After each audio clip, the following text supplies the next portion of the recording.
오늘은 초임교사 Q&A를 해보려고 해요. 제 유튜브 구독자분들 중에 지금 실습을 앞두고 있어요 라고 남겨주셨다가 실습 잘 마치고 졸업하고 이제 첫 출근을 앞두고 있어요 라고 남겨주신 분들이 계시더라고요. 일단 너무 고생 많으셨고 축하드려요. 그래서 그분들의 새로운 첫 출발을 위해 이제 곧 얼마 안 남았잖아요. 새 학기가. 궁금하신 점 남겨주신 거 보면서 제가 하나하나 한번 답변을 남겨드릴게요. 자, 첫 번째 질문이에요. 서류 작성 같은 사무적인 부분은 다 알려주나요? 라고 질문을 주셨는데 사무적인 서류 작성 같은 경우에는 일일이 하나씩 알려주시진 않을 거예요. 대신에 원마다 다른 양식을 주시고 그 양식대로 어떻게 써야 하는지 기본적인 틀만 잡아주실 거예요. 혹시 서류 작성하는데 잘 모르는 부분은 원장님이나 같은 동료 교사 선생님들한테 꼭 질문을 하셔서 어떻게 작성해야 하는지 조언을 꼭 구하셨으면 좋겠어요. 신입 교사로서 멘탈이 흔들리는 순간이 정말 많을 텐데 손나님은 어떻게 멘탈 관리를 하셨나요? 라고 질문을 주셨는데 제가 지난번에 초임교사 이야기라는 영상에서도 이 이야기를 다뤘었어요. 일단 저도 멘탈이 많이 무너질 때가 많았는데 그럴 때마다 딱 1년만 버티자. 책임감을 가지고 이 친구들이 다음 반으로 넘어갈 때까지 꾹 참고 버티자라는 생각으로 했었던 것 같아요. 멘탈이 흔들릴 때마다 내가 우리 반을 위해서 어떤 걸 할 수 있는지 찾아보시면 조금은 극복이 될 것 같아요. 어떤 걸 도와줘야 되지? 라고 생각하시면서 긍정적인 생각을 많이 하셨으면 좋겠어요. 경력이 전혀 없는 신입교사도 담임을 맡을 수 있나요? 라고 질문을 주셨는데 이것도 원마다 달라요. 저 같은 경우에는 초임이었는데 혼합반을 맡긴 했지만 7세 연령이 더 많았기 때문에 거의 7세 반을 맡았다고 보면 되는데 저 같은 경우에는 초임인데도 원담임을 맡을 수 있었어요. 그런데 또 어떤 곳은 보조 선생님으로 계시거나 투담임으로 먼저 계셨다가 담임을 맡을 수 있는 곳도 있다고 해요. 신입교사라서 다른 선생님들이 좀 얕보거나 무시하는 건 없나요? 라고 질문을 주셨는데 여기는 직장이잖아요. 다 같은 성인이고 일적으로 뭐 실수를 하거나 교사로서 올바르지 못한 행동을 했을 경우에는 경력이 많은 선생님들이 같이 조언을 해주거나 아니면 바로 잡아주실 수는 있는데 얕보거나 무시하는 거는 아니에요. 그거는 잘못된 거예요. 어떤 경우에도. 제가 다녔던 곳 모두 이런 경우가 거의 없고 어린이집은 연령이 다양하다 보니까 엄마처럼 좀 감싸주시는 분들도 있고 언니처럼 조언을 해주시는 분들도 있고 두루두루 잘 지내려고 하는 편이었는데 뭐 성격이 맞지 않거나 트러블이 생겨서 다툼이 생기는 곳도 있어요. 있는데 여기 구독자님께 질문 주신 것처럼 무시를 하거나 얕보거나 하는 경우는 있어서도 안 되지만 그렇게 흔한 일은 아니라고 생각해요. 생일날 같은 특별한 날들의 선물이나 기념품은 어떻게 준비하나요? 라고 질문을 주셨는데 일단 생일 같은 경우에는 원마다 달라요. 생일 잔치를 진행하지 않는 곳도 있고 또 어떤 곳은 원에서 다 준비해 주시는 곳도 있고 부모님이 보내주셔서 진행을 하는 곳도 있어요. 그리고 특별한 날 같은 경우에는 예를 들어 크리스마스 같은 경우에도 원에서 준비해서 선물이 나가거나 행사를 진행을 하는데 또 어떤 곳은 부모님들이 보내주셔가지고 어린이집 산타 행사할 때 산타 할아버지가 이렇게 전달해주는 식으로 하는 곳도 있어요. 환경판이나 교구들도 직접 다 하나하나 제작하나요? 라고 질문을 주셨는데 환경판 같은 경우에는 내가 담임을 맡은 곳에 환경판이 있으면 그 환경판은 담임 선생님이 꾸미고 제작하는 게 맞고 교구들 같은 경우에는 요새는 좀 튼튼하고 안전한 교구가 많이 나와 있어요. 그래서 원에서 제공해주는 곳도 많고 예전에는 사실 선생님들이 직접 손으로 제작하는 경우가 많았는데 요새는 생활 주제 정도? 이번 주제가 겨울이에요. 그러면 겨울 활동을 계획한 거에서 조금 부족한 부분이 있으면 교사가 제작을 하거나 주문을 하기도 해요.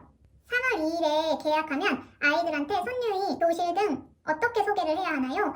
라고 질문을 주셨는데 계약을 딱 하고 나서 아이들을 처음 만났을 때 뭐 인사 손유이나 집중할 수 있는 재밌는 손유이 한 3가지 정도 준비해 가시면 좋고 친구들하고 담임 선생님 소개 후에 교실 영역별로 어떻게 놀이를 하고 어떤 놀잇감이 있는지 설명을 해주시면 좋아요.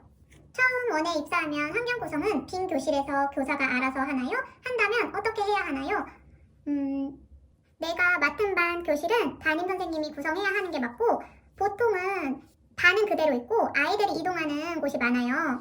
그래서 아예 빈 공간은 아닌데 선생님이 생각했을 때 아이들한테 적합한 환경 구성을 다시 재배치해 주시면 돼요. 그리고 저희 같은 경우에는 배치 후에 옆반 선생님이나 원장님이나 같은 동료 선생님들끼리 한 번씩 봐주기도 하면서 혹시 이렇게 배치했을 때 아이들이 불편하거나 위험한 경우에는 다시 또 이렇게 재배치를 하기도 해요. 아예 빈 교실을 내가 처음부터 꾸미는 곳은 그렇게 드물긴 한데 만약에 처음부터 빈 교실을 꾸며야 한다면 인터넷에 연령별로 어떻게 구성을 해줘야 하는지 나와 있거든요. 한번 미리 숙지를 하시고 가셔서 환경 구성을 하시는 게 좋을 것 같아요. 학기 초 아이들과 라포 형성할 때 아침에 유치원에 오기 싫어하고 우는 아이가 꼭 있을 것 같은데 그럴 때 아이를 달래는 법과 부모님에게 뭐라고 설명해야 하는지 궁금합니다 라고 질문을 주셨어요.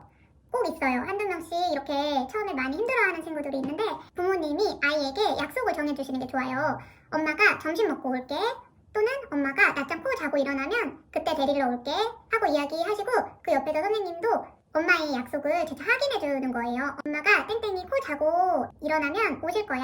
우리 들어가서 친구들하고 재미있게 놀아보자 하고 이야기를 해주시고 부모님한테도 어머니 땡땡이가 울면서 들어가서 많이 속상하시죠?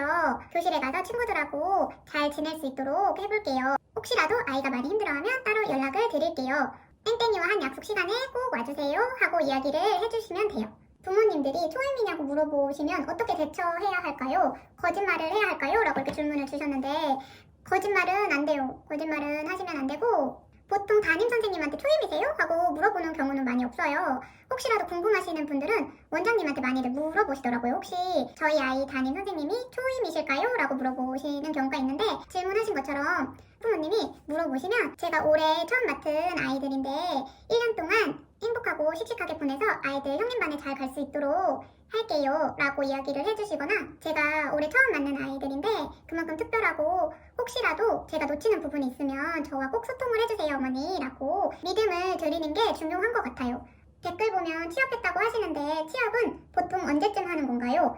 공고는 언제까지 올라오나요? 취업을 할 수 있는지 불안해요 라고 질문을 주셨어요. 보통 신입교사 모집은 12월 달에서 최대 2월까지 하세요. 저희 원에 원래 계시는 선생님들하고 12월 달에서 1월 초에 교사 면담이라는 걸 해요. 앞으로 같이 갈지 말지 이렇게 정하는 교사 상담인데 그 후에 부족한 교사 수를 채우기 위해서 모집을 하는데 12월 달부터 2월까지는 꾸준히 한번 찾아보셔야 하고 제가 지금 봤을 때 코로나로 인해서 이동 수가 많이 없고 일자리 수가 선생님을 모집하는 수가 좀 줄었다고 생각을 해요. 어린이집을 다니는 아이들의 등원 수가 적기 때문에 교사 모집이 지금 상황에는 조금 힘든 것 같아요. 제가 매년 이동은 하지 않지만 어떤 곳에서 자리가 났나? 얼마나 났나 이렇게 가끔 보기도 하는데 지금 제가 그동안 봐왔던 모집 공고 수 중에 가장 낮은 것 같아요. 그래서 아마 올해 졸업하시고 취업을 하시려고 하시는 분들이 조금 힘드시지 않을까? 라는 생각을 해요. 신학기 환경 구성을 할 때 도안을 직접 만드는 건지 인터넷에서 퍼오는 건지 퍼온다면 어디서 퍼오는 건지 궁금해요. 신학기 환경 구성을 할 때는 저희는 꼬망새나 키드키즈를 많이 이용하고 네이버에 도안을 찾는 것도 이용을 하고 아니면 저희가 직접 도안을 그려서 오려서 만드는 경우가 있어요. 직접 편집하는 것도 궁금하다고 하시는데 기회가 되면 어떻게 도안을 제작하는지도 한번 영상으로 담아볼게요. 국공립 어린이집이 많이 힘들고 야근도 자주 한다고 하는데 진짠가요? 국공립에 취업하고 싶은데 주위에서 늦게 퇴근하고 힘들다는 말에 걱정입니다. 라고 질문을 주셨어요. 저 같은 경우에는 민간 어린이집에서 근무를 하는 상황이라서 직접 경험해보진 않았지만 주변에서 야근이 잦은 곳도 있고 힘든 곳도 있고 생각보다 괜찮았다고 하는 곳도 있어요. 보통 국공립이랑 사립 같은 경우에는 서류적으로도 조금 더 많이 준비해야 할 부분이 많기 때문에 직접 경험해 보신 분들이 힘들다고 이야기를 하시면 그거를 조금 감안하시고 들어가셔야 해요. 생각하고 들어가시면 조금은 수월하실 것 같아요. 비슷한 질문을 해주셨어요. 취업한 유치원이 힘들다고 소문난 유치원이에요. 보통 힘들다고 소문이 난 곳이면 힘든 게 맞을 거예요. 헛소문이 많이 돌진 않더라고요. 이것도 마찬가지로 힘들 거라는 거를 미리 예상을 하시고 들어가시는 게 정신적으로나 육체적으로나 더 좋을 것 같아요. 그리고 제가 한 가지 말씀드리면 초임 교사 때 조금 크고 더 많은 일을 배울 수 있는 곳에서 근무를 하셨다가 조금 경력이 있으실 때 다른 곳으로 옮기시면 조금은 그 일들이 수월하게 느껴지더라고요. 초임 교사분일수록 더 많은 일을 배우고 배움의 폭이 넓은 곳에서 취업을 하셨으면 좋겠어요. 원장님이나 선생님들께 드릴 선물도 고민이에요. 사회생활 꿀팁이 있을까요? 라고 질문을 귀엽게 해주셨는데 여러 선생님을 챙겨야 하다 보면은 그렇게 큰 선물은 아마 본인 스스로 부담하기에는 힘드실 거예요. 선생님들도 그렇게 큰 선물을 바라시진 않으실 것 같고 보통 커피나 간식류 이런 거 되게 좋아하시고 아니면 요새 손 많이 씻고 소독해야 되니까 가볍게 핸드크림이나 더신 정도 이렇게 해주시면 좋을 것 같아요. 그리고 사회생활 꿀팁은 가장 중요한 건 저는 인사라고 생각을 해요. 뭐 사회생활 잘하려고 억지로 노력하는 것보다 선생님들 뵀을 때 정말 예쁘게 인사드리는 것만으로도 선생님들과 친해질 수 있고, 이제 막 들어가서 선생님들이 나에 대해 잘 모르잖아요. 그럴 때 나를 표현할 수 있는 방법으로 인사만큼 좋은 게 없는 것 같아요. 아이들이 딱 반에 들어오자마자 뭘 해야 하는지 감이 안 잡혀요. 그리고 약속은 어떤 식으로 발문을 하며 정해야 할지 고민이 너무 많습니다. 그리고 학부모 OT 때 초임교사냐고 물어봤을 때 어떻게 답변을 드리는 게 좋을까요? 라고 질문을 주셨어요. 아이들이 처음에 딱 교실에 들어왔을 때는 반갑게 인사를 나눠주셔야 돼요. 사진을 보면서 이름을 익히는 게 좋으신데, 그렇지 못한 경우에는 등원을 했을 때 선생님은 아름반 선생님이야, 우리 친구 이름은 뭘까? 라고 물어보시고, 아이가 뭐 김철수예요 라고 이야기를 하면 철수야 안녕 하고 반갑게 맞아주시면 되고, 그 다음에는 아이들이 뭐 스스로 옷을 정리할 수 있으면 정리를 할 수 있도록 이야기해주시고, 정리하는 게 아직 어려운 친구들은 같이 정리해주시면 되고, 그리고 아이들 컨디션 살펴보시고 열 체크해주시고, 그리고 보통 오전 시간에는 통합놀이를 해요. 그래서 아이들이 자유롭게 놀이를 선택해서 놀이를 할 수 있도록 상호작용을 같이 해주시면 돼요.